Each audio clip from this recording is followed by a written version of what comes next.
The former president has been acquitted of inciting a mob to attack the US Capitol. Democrats failed to get the two-thirds majority they needed. Two-thirds of the senators present not having voted guilty. The Senate judges that the respondent, Donald John Trump, former president of the United States, is not guilty as charged. The charge related to the storming of the Capitol in January. The Senate's Republican leader, Mitch McConnell, voted to acquit but condemned Mr. Trump. President Trump is practically and morally responsible for provoking the events of the day. In a statement, Donald Trump said the Democrats had been given a free pass to transform justice into a tool of political vengeance. And in other news, Myanmar's military leaders release a list of 7 opposition campaigners they want to arrest as the army steps up nighttime raids on civilians. A strong earthquake has hit Japan just weeks before the 10th anniversary of the quake that caused a nuclear meltdown in Fukushima.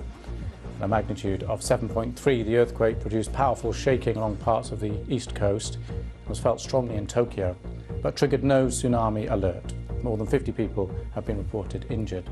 Local news broadcast images of a landslide on a highway.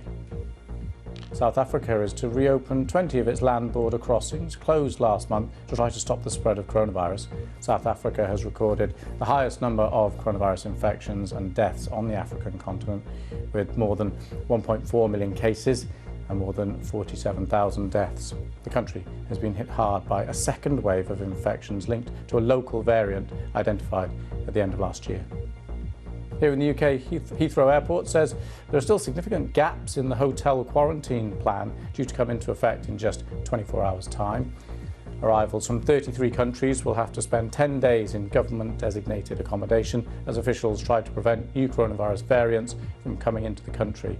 The government says it's working closely with airports and hotels to ensure the new process runs as smoothly as possible.